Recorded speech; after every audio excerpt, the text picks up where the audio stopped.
The envelope arrived like a ghost slipping through the mail slot, its crisp edges slicing the afternoon quiet of my office.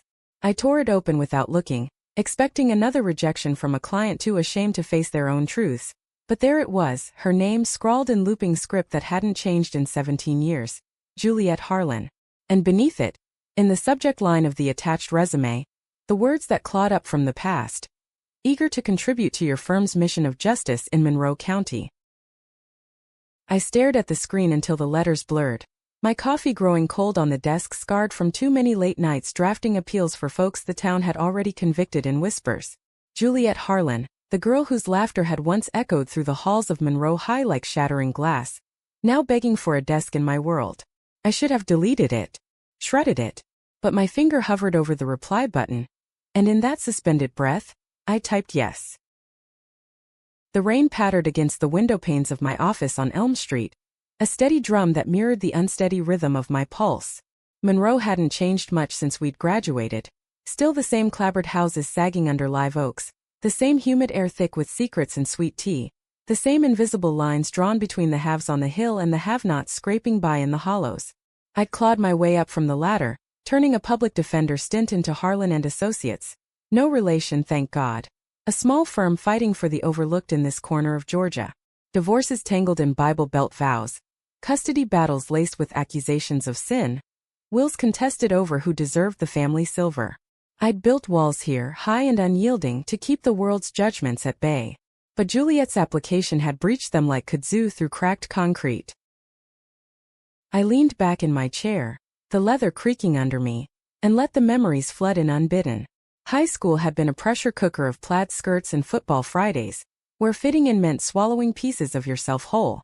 I'd always been the odd one, Mabel Reeves, the girl with the thrift store books and the questions that lingered too long on the edges of Sunday sermons. Whispers followed me like shadows. That Reeves girl always staring at the girls' locker room a beat too long. Juliet had been the sun around which they all orbited, cheer captain with hair like polished mahogany and a smile that could coax confessions from stone. She'd perched on the bleachers during pep rallies, legs crossed just so, and when our eyes met across the gym, hers narrowed into something sharp, something that said, "I see you, freak, and I own that fear." It wasn't just mockery, it was ritual.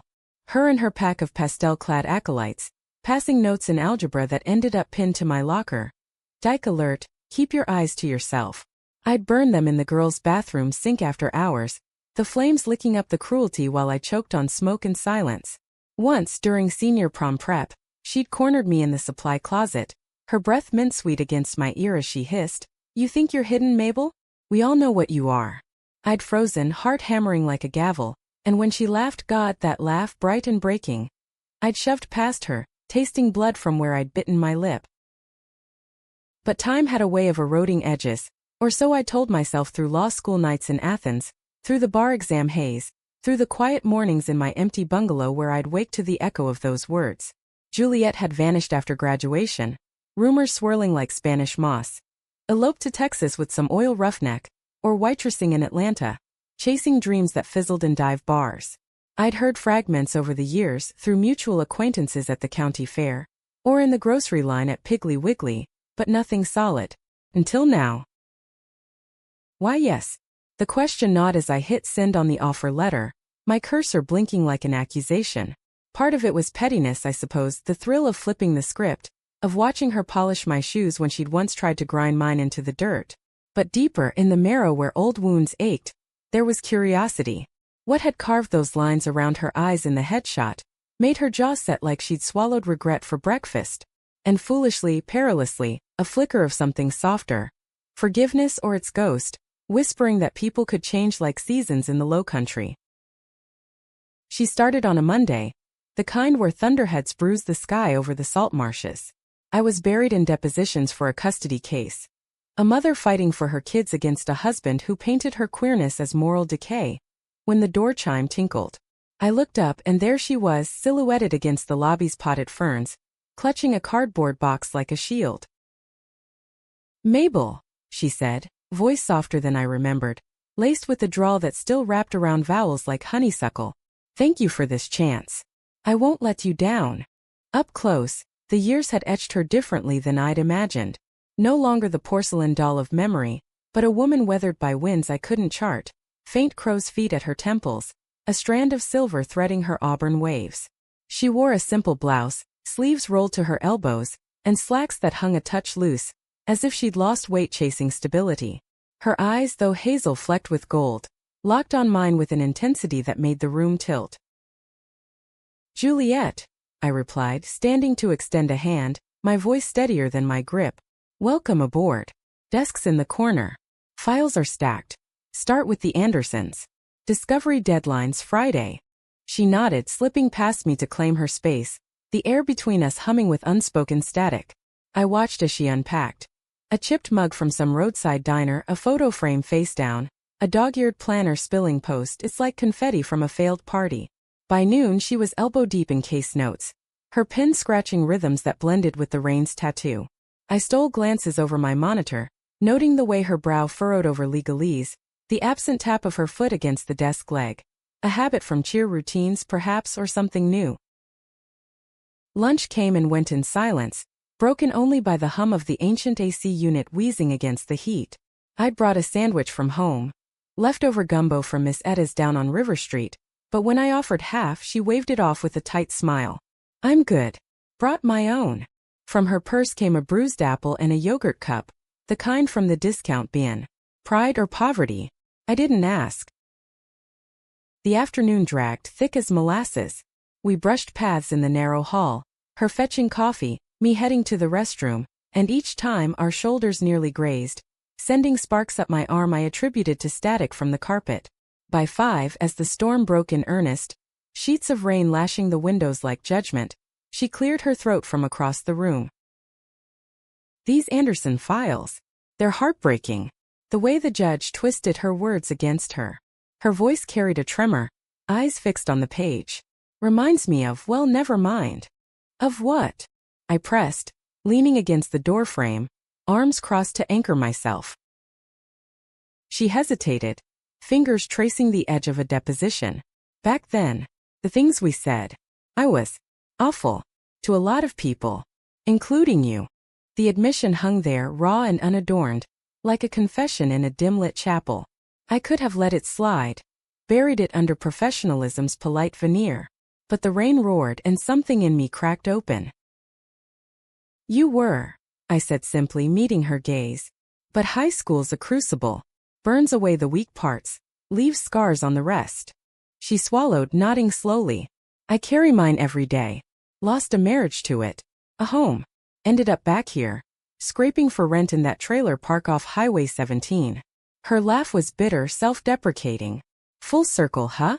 The queen bee buzzing around your hive." I wanted to hate her for the ease of it, the way she wielded vulnerability like a disarming blade. But instead, a reluctant warmth bloomed in my chest, the first thaw after a long freeze. "Just don't sting me again, Juliet. I've got enough adversaries in court." "Wouldn't dream of it," she murmured, and for a heartbeat our eyes held, the storm outside paling against the one brewing within. That night, alone in my bungalow on the outskirts where the pines whispered to the sea, I poured a glass of bourbon and sifted through old yearbooks I'd stashed in the attic years ago. There she was, arm in arm with the homecoming court, her smile a beacon I'd both envied and evaded. Flipping pages, I found myself, not smiling but present in the drama club photo, script in hand, eyes already shadowed with the weight of knowing. What if I'd spoken up then? What if her barbs had been cries in disguise? Sleep came, fitful dreams tangled with locker room echoes and rain-slick streets, Juliet's face morphing from tormentor to mirror. By morning the office felt smaller, charged with possibility and peril. She arrived early, hair damp from the drizzle, bearing 2 styrofoam cups from the diner.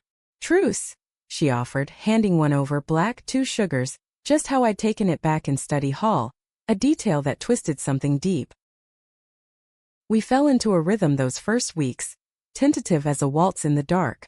She'd shadow me to depositions in the county courthouse, that grand relic of antebellum excess with its columns sweating in the heat, taking notes on the nuances of cross-examination. I'd catch her watching, not with the old disdain but hunger, a quiet devouring of the life I'd forged from fragments. In return, she brought efficiency to the chaos. Filing systems streamlined, client calls charmed into compliance, even a potted azalea for my desk that bloomed defiant against the fluorescent pallor. But cracks appeared, subtle as hairline fractures in porcelain. Late one evening, as we pored over a prenup laced with infidelity clauses, her hand brushed mine across the table.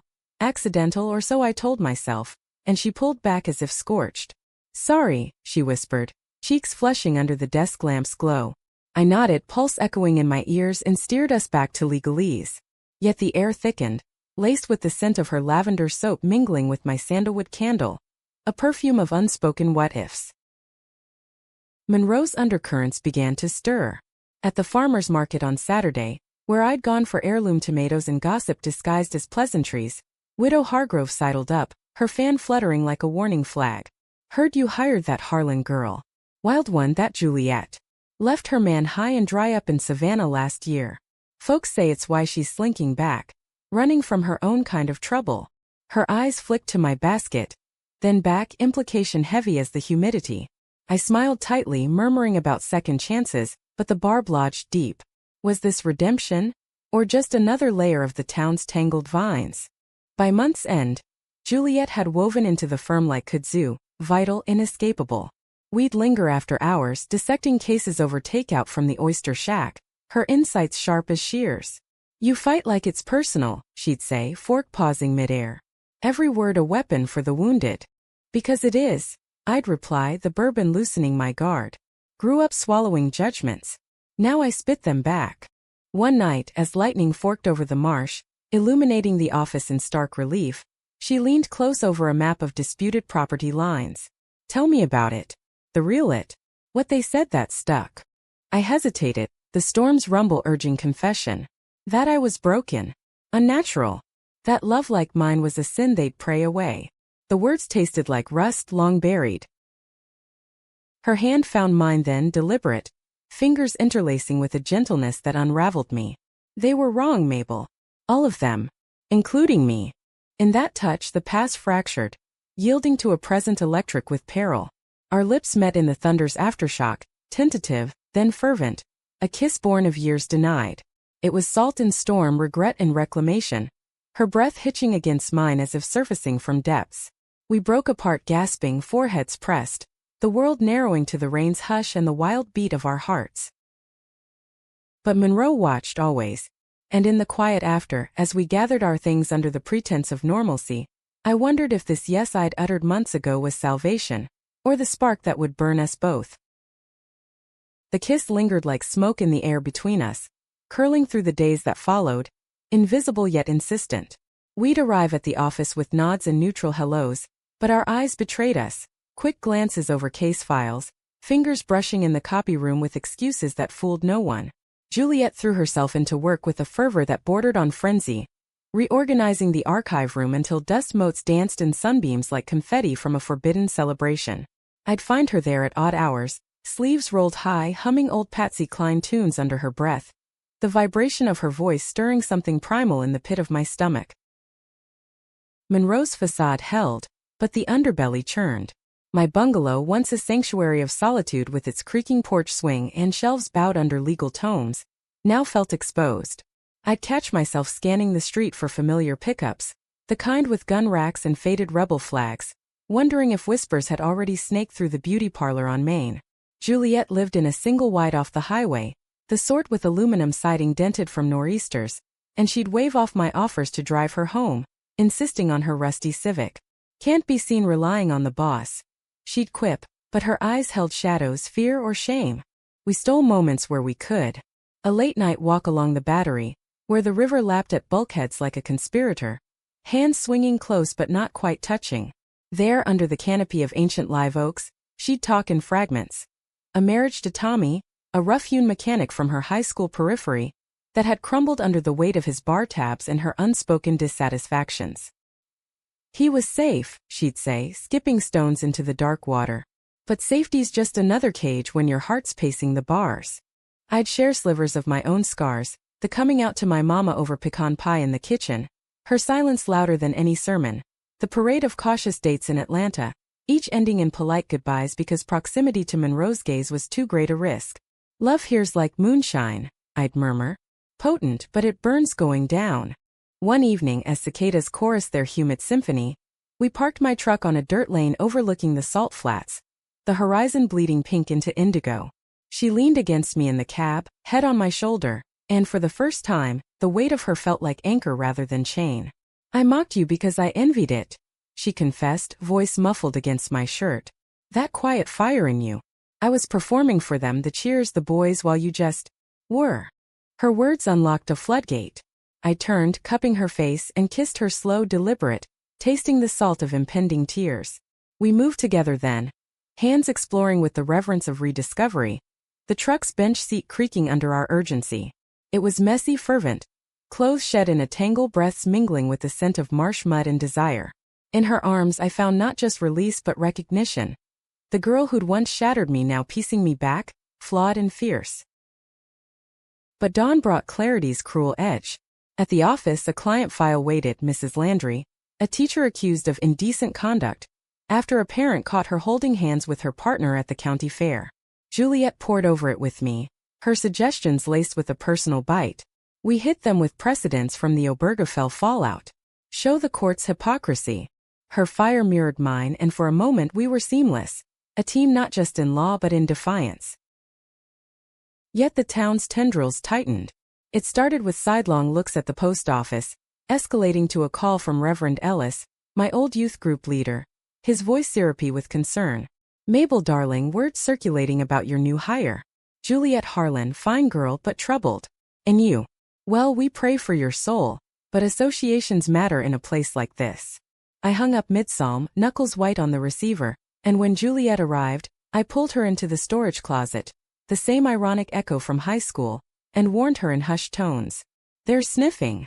We tread careful or this ends before it breathes." She nodded, but her eyes sparked rebellion. "I'm done hiding, Mabel. Not for them. Not anymore." That defiance fueled our stolen hours, but it also fed the friction. She pushed boundaries, leaving a lipstick trace on my coffee mug in plain sight, or lingering too long in hugs goodbye. I pulled back, citing caution, but truth be told, fear gnawed at me. Not of discovery but of loss. What if this was just her rebellion's phase? A fling against the monotony of her unraveling life. Whispers from the diner painted her as flighty, a woman who'd burned bridges from Brunswick to Beaufort. The breaking point simmered in a case that hit too close.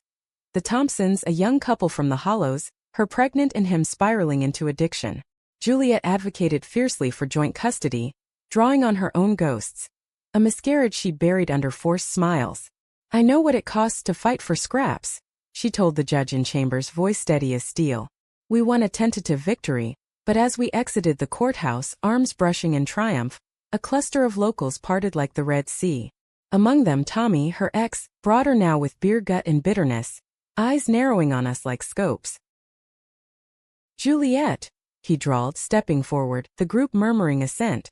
"Heard you're shacking up with the town lawyer. That true? Or just another way to spit on what we had?" Her face paled, but she squared her shoulders. "That's none of your business, Tommy. We're divorced. Move on." He laughed, low and mean, glancing at me.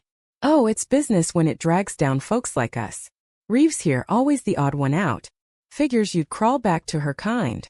The slur landed like a slap, rippling through the onlookers. I stepped forward, voice ice. "Back off, Harlan, or I'll make sure your next parole hearing's a memory." He retreated with a sneer, but the damage lingered, a bruise blooming across our fragile peace. That night, in my bungalow with the windows shuttered against prying eyes, Juliet arrived shaken, collapsing into my arms on the porch. "He's poison," she whispered, tears hot on my neck. "But he's right about one thing, they're all watching." We made love then with a desperation born of siege, bodies entwining as if to ward off the world. Afterward, tangled in sheets scented with salt air, she traced patterns on my skin. "I love you, Mabel, for seeing me, scars and all." The words pierced, sweet and terrifying.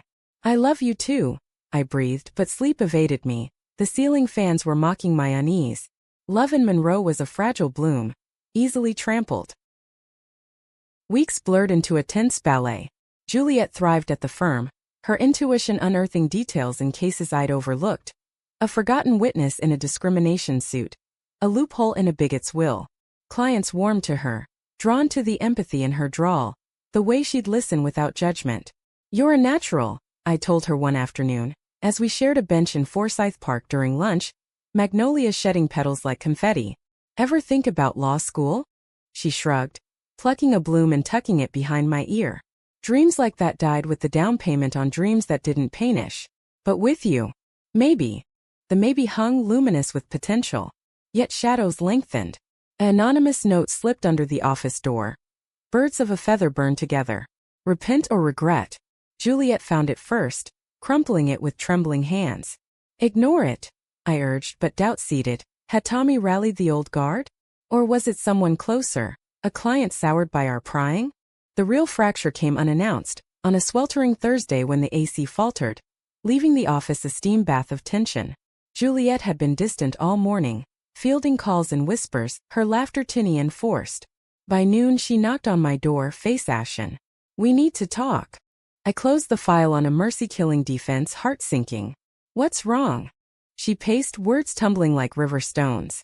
"Tommy's back in town. Says he's clean, wants another shot. And the bank's foreclosing on the trailer. I need stability, Mabel. For me, for us if we make it." The S twisted like a knife. "What are you saying?" Tears welled. "I'm saying I applied for that assistant spot because I needed a lifeline. But this us, it's real. Too real for half measures." He offered to help with the loan if I reconsider.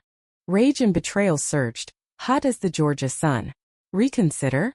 After everything?" "It's not like that," she pleaded, reaching for me.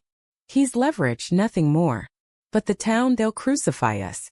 You with your reputation. Me with my mess." I recoiled, the chasm widening. "So I'm the mess now? The thing you hide from?" "No, God, no." But her voice cracked, and in that fracture, I saw the old Juliet, the performer calculating exits. "Go," I said, turning away, the door's slam echoing my resolve. She left in silence, the azalea on my desk wilting in the heat. Alone I shattered. A storm of sobs racking me until exhaustion claimed. Love I dared to believe could defy the divide. But Monroe's lines ran deep, and in crossing them, I'd invited the flood. The silence after Juliet's departure stretched like the endless marshlands beyond town, swallowing sound and solace alike. I threw myself into work with a ferocity that bordered on self-flagellation, late nights drafting motions under the harsh glare of my desk lamp, mornings starting with black coffee bitter as regret. The firm limped on without her. Temp hires came and went, their efficiency mechanical, lacking her intuitive spark. Clients noticed, their small talk probing. "Where's that sweet girl with the quick laugh?" I'd murmur excuses. Family emergency, relocation, while inside the void echoed. Monroe, ever the voyeur, feigned ignorance but thrived on the undercurrent. At the bi-weekly chamber meeting in the old grist mill turned event space, Mayor Leland cornered me over lukewarm punch. "Heard Harlan's girls skip town again. Shame. You two made a fine pair in the office." His wink was oil slick, implying layers I refused to peel. I smiled through gritted teeth, excusing myself to the balcony where the Chattahoochee murmured below, carrying secrets downstream. But Juliet hadn't vanished entirely. Glimpses haunted. Her Civic idling at a stoplight on Bay Street, her silhouette in the diner window nursing coffee at dawn. Once, driving home through the hollows, I spotted her on the trailer's stoop, arguing with a figure I prayed wasn't Tommy. Gestures sharp, voices carried on the wind like accusations. I accelerated past, heart pounding, cursing the pull that urged me to stop, to demand answers. Betrayal festered, a slow poison. Had our nights been strategy, her affections a bid for security? The note under the door multiplied. Another, then three, scrawled with escalating venom. Sodom's daughters ripe for the fall. I traced them to no one, but suspicion coiled toward Tommy, his grudge a live wire. In quieter moments doubt turned inward. Was I the fool building castles from kudzu? My queerness had always been Monroe's open secret, tolerated in the abstract but weaponized in the personal. Hiring her had been hubris, loving her apocalypse. A lifeline came unbidden in the form of Clara Voss, an old law school ally now practicing in Savannah. We'd bonded over shared outcast status, her the Jewish girl in a sea of crosses, me the one with eyes for the curve of a classmate's neck. Over a video call, bourbon in hand for both, I spilled the saga. The higher the hook, the heartbreak. You said yes to spite, she said, voice crackling through the line, but stayed for the mirror she held up. That's not betrayal, Mabel, that's reckoning. Reckoning.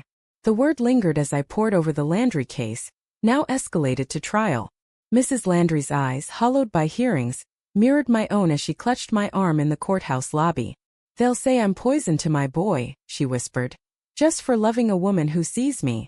I promised victory but doubt gnawed. Could I deliver justice when my own heart quailed? The storm broke on All Saints' Eve, fog rolling thick off the river like a shroud. I'd closed early, the office's emptiness a reproach, and wandered to the Battery, drawn by the tide's indifferent pull. There on a bench scarred with lovers' initials, sat Juliet. Alone, knees drawn up, staring into the mist as if it held prophecies. I should have turned away. Instead, my feet carried me forward, the gravel crunching like bones underfoot. She looked up, startled, eyes red-rimmed. Mabel. I didn't. Save it. My voice was steel, but my legs betrayed me, folding beside her. The bench creaked, the space between us vast yet charged. She exhaled, ragged. I turned him down. Tommy. Told him to crawl back to whatever hole he slithered from.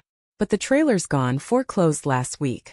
I'm crashing with my sister in Brunswick, waitressing doubles. Applied to 3 firms in Savannah. No bites.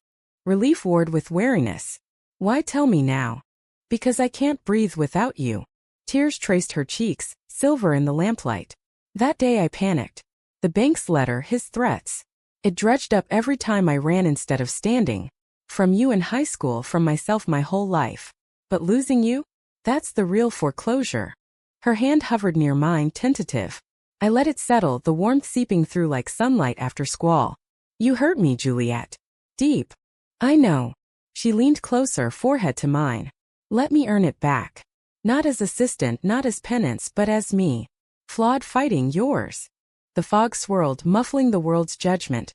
And in that cocoon, I kissed her, forgiving, fierce. We clung there, the bench our confessional, until the chill drove us to my truck. No words on the drive. Just her hand in mine, the radio humming low with Lucinda Williams' crooning of wrecked angels. Back at the bungalow, we moved with the caution of the newly reprieved. Tea brewed, Afghans draped, stories unfurled by firelight. She spoke of the miscarriage, the guilt that had chained her to Tommy long after love fled.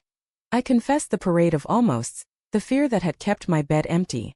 Dawn found us entwined, the first light gilding her lashes, and for a moment Monroe's grasp loosened. But reality intruded with the mail. A subpoena for the Landry trial, laced with affidavits from concerned citizens, painting Mrs. Landry as a predator. Among the signatories, Tommy Harlan, his name a venomous flourish.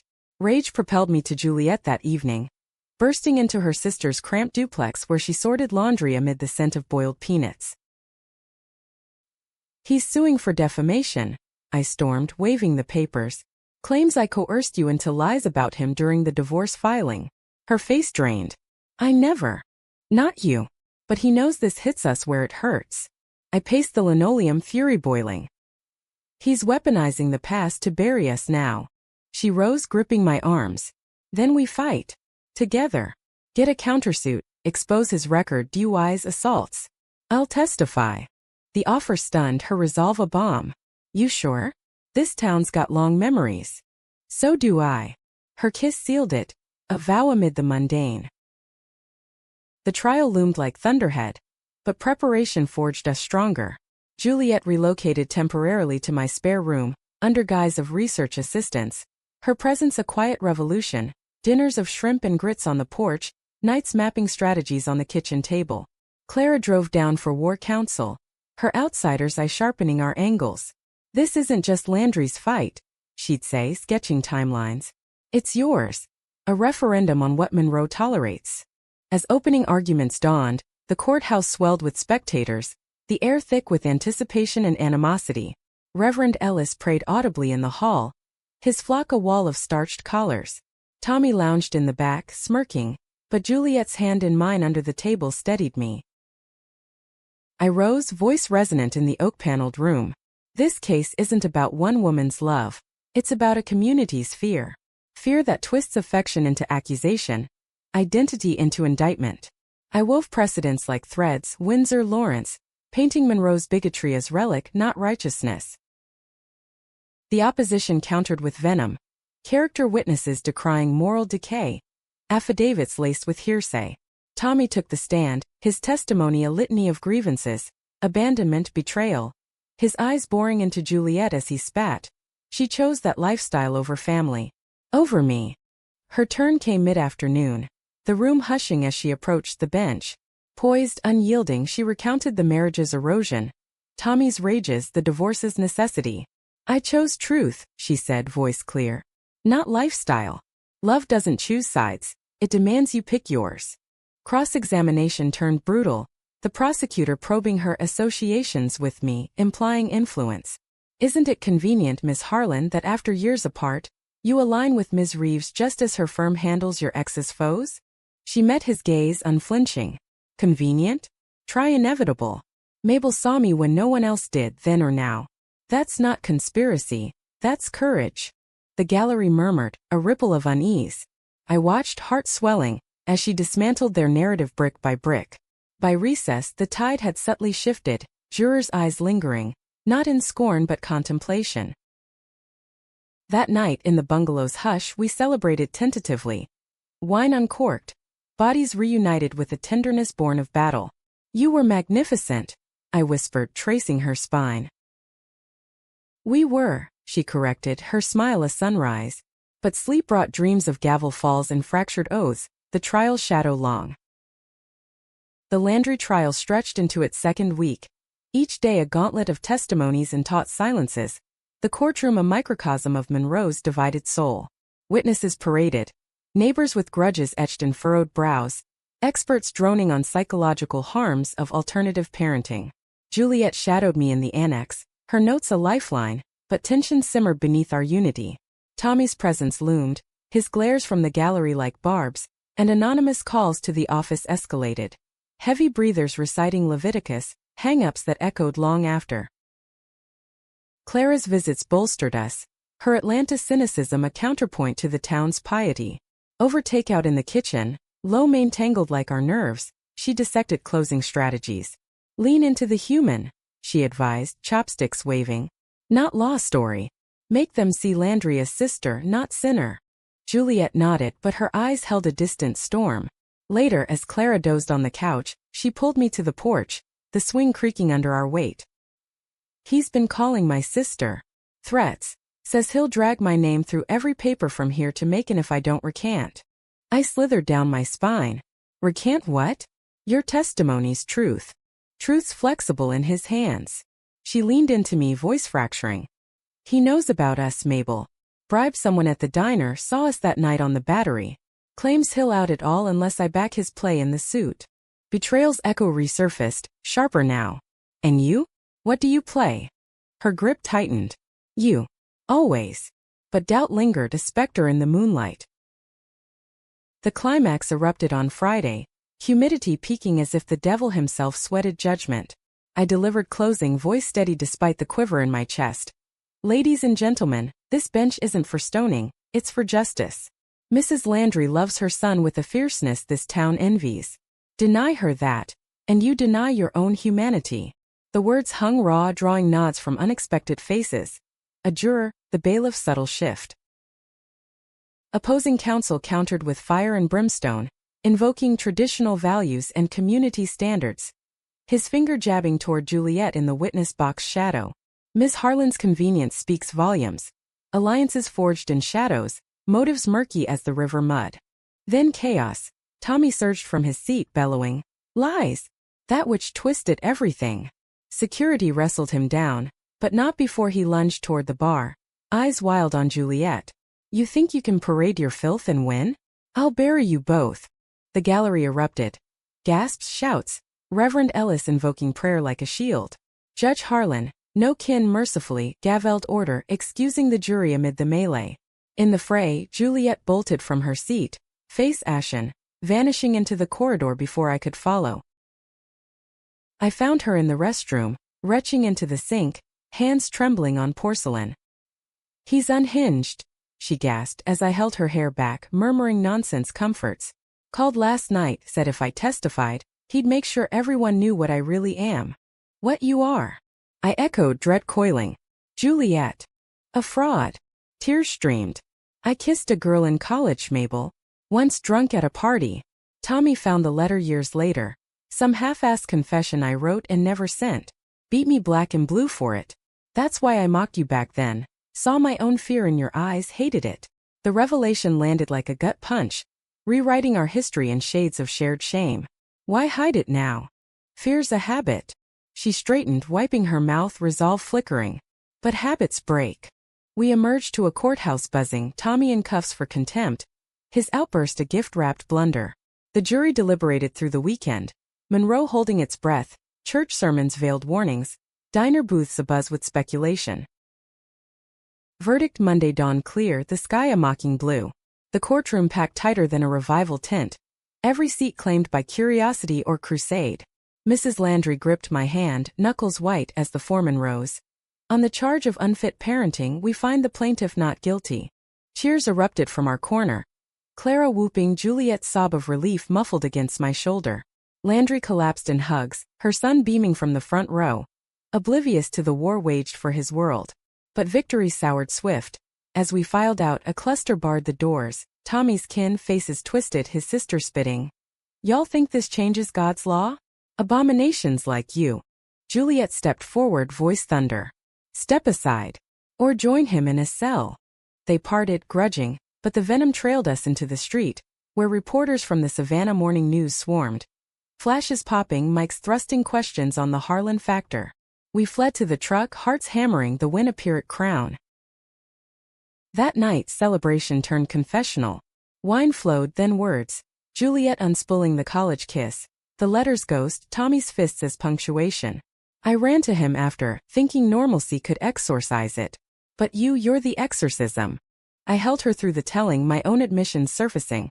The high school crushes buried in journals burned. The Atlanta affairs that fizzled from fear of roots. We're both runaways, I murmured. But maybe together we stand. Intimacy followed, slow and sacred. Bodies mapping forgiveness in the firelight. Yet dawn brought reckoning's bill. The news headline blared local lawyer triumphs in lifestyle custody battle. Photo capturing Juliet's supportive lean. Phones rang off. Congrats from allies, condemnations from shadows. Reverend Ellis left voicemail. This court's folly seals your fate, Ms. Reeves. Repent, for the flock turns. Juliet fielded her own fallout. Sisters pleased to come home straight. Old friends text laced with scripture. They're circling, she said over breakfast, grits cooling untouched. But I'm done fleeing. Clara's call confirmed the ripple. Offers pouring in, firms in Savannah want you both. Time to level up? Or dig in? Dig in, we decided, but the decision cracked under pressure. Tommy's arraignment loomed, his lawyer hinting at countersuits naming us. Defamation, alienation of affection. A southern relic dusted off. Juliet's resolve wavered in private moments, her sleep fractured by nightmares of blue bruises blooming anew. The true fracture came midweek, fog thick as guilt. I'd returned from a client meet to find her packing the spare room, duffel zipped, photo frame tucked away. What's this? My voice broke, the room spinning. Space. She wouldn't meet my eyes. The headlines, Tommy's raging, says he'll drag my past into court, out us to every relative from here to hell. Your practice. It can't weather that storm. Not with me as lightning rod. Bullshit. I grabbed her arm, desperate. We're in this. Exactly. Tears spilled. I love you too much to be your ruin. Go to Savannah solo. Build without my baggage. Betrayal roared back fiercer. So this is the play? Love me in shadows, leave when light blinds. No, but she pulled away, duffel slung, door clicking shut behind her like a sentence. I sank to the floor, the bungalow echoing her absence. Victory's glow snuffed to ash. Monroe had won without a trial. Its gravity pulling us apart, proving love's fragility against the tide. Grief settled like Spanish moss, heavy and insidious, draping every corner of the bungalow in silence. Juliet's absence was a void palpable as the river's undertow.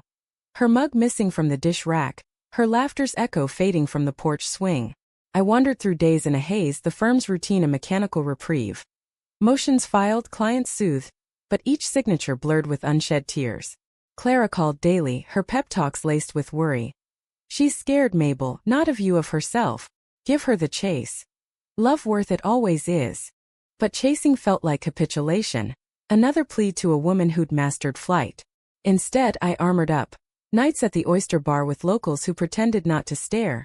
Mornings running the battery's length until lungs burned clean. Monroe's gaze intensified post-trial. Approving nods from progressives at the co-op, shuns from pew-sitters at the Piggly Wiggly. The news followed up with a profile. Reeves, defender of the defiant, which Clara leveraged into Savannah interviews, but opportunity tasted hollow without Juliet to share it. Whispers evolved into assaults. A brick through the office window one dawn, scrawled with sinner in red marker, shards glittering like accusations. Tommy's arraignment yielded probation, slap on the wrist, community service at the church, and his parting glare from the stand promised vendetta. I beefed up security, a camera blinking red above the door, but paranoia seeped. Every shadow a stalker, every hang-up a harbinger. The breaking or mending came unannounced on a crisp All Souls morning, leaves turning umber underfoot. I'd driven to the Hollows, drawn by irrational pull to her sister's duplex, only to find it boarded, a for sale sign staking claim. Panic clawed. Had she fled north to Vermont's anonymous hills? Brunswick's garage yielded nothing. Her old shifts at the diner reassigned to a wide-eyed teen. Desperation peaked at the county records office, where a clerk's pitying smile handed over the truth. Juliet Harlan transferred on a trailer lot off Highway 17, her parents' old place reclaimed from foreclosure. The address led to a sagging double-wide nestled in pines, the yard overgrown but defiant with late asters. Smoke curled from the chimney, and as I killed the engine, the door swung open. There she stood, flannel shirt knotted at the waist, hair tousled, a hammer dangling from one hand like a talisman. Mabel. Her voice was wind, soft and wondering. How? Records don't lie. I stepped out, gravel crunching resolve. Like us. She set the hammer down, gesturing inside. Wary hospitality. The space was a work in progress. Walls patched, floors swept, a pot of chili simmering on a hot plate. We sat at a formica table scarred from generations, the steam between us a fragile bridge. I've been fixing it up, she said, stirring absently. Mama's will came through. Left me the lot. Figured it was time to root, not run. And me. The question hung raw. She met my gaze, unflinching. I thought distance would protect you, but it just hollowed me. Tommy dropped the threats after the judge leaned on him. Probation conditions. And the headlines? They scared me, yeah, but they also woke something. Folks stopping me at the market saying thanks.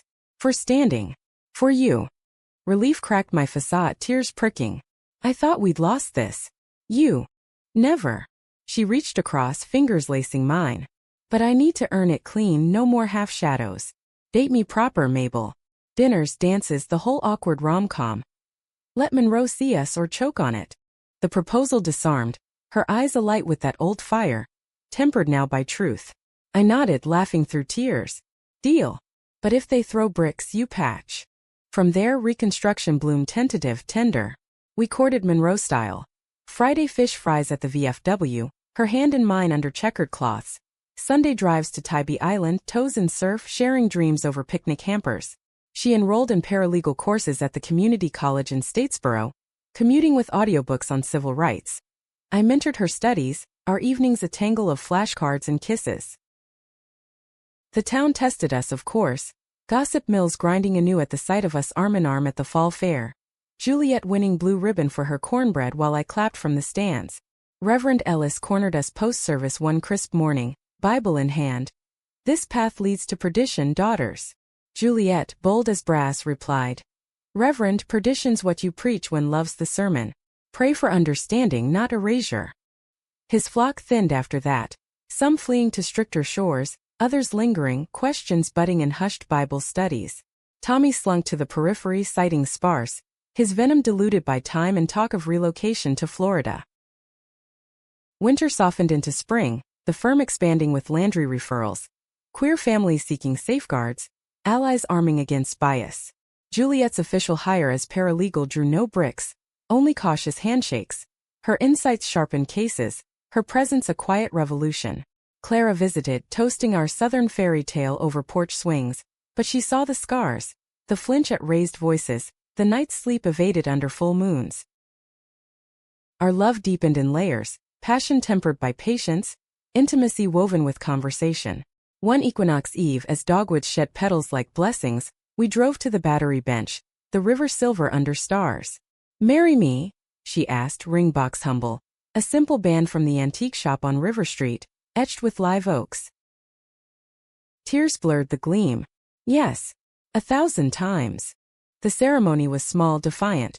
A justice of the peace on the marsh overlook, Clara officiating with wry vows, Mama Reeves, reluctant but present, wiping eyes over cake.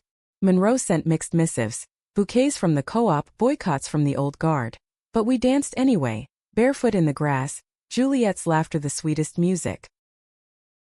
Years folded forward. The firm grew to Brunswick, Juliet passing the paralegal cert with honors, our bungalow traded for a craftsman on the hill, views of the river, garden bursting with azaleas. Challenges lingered. Legislative winds shifting, personal storms brewing. But we weathered them lashed together, roots entwined. In quiet moments, I'd trace her silver strands, marveling at the girl who'd mocked turned woman who'd mended. Love, we'd learned, wasn't absence of conflict but presence through it. Defying divides, demanding dignity. Monroe evolved in fits, its lines blurring under younger eyes, but our story etched permanent. Proof that even in Bible Belt binds, hearts could unfurl free. And in the hush of our shared bed, with the tide's lullaby outside, I'd whisper thanks. To her, to the yes that started it all, to the grace that let us rewrite the ending. Epilogue whispers in the salt air, years later, as I stand on the porch of our home, the rivers bend a silver thread weaving past. Juliet, now jewels to clients, my rock to all, tends the garden, shears snipping spent blooms, her laugh carrying on the breeze as our goddaughter, little Landry's girl, chases fireflies in the dusk. The firm's banner flutters downtown. Reeves and Harlan, attorneys at law, defenders not just of rights but reckonings. Monroe's changed incrementally. Pride flags at the fair, sermons softening to stories of compassion.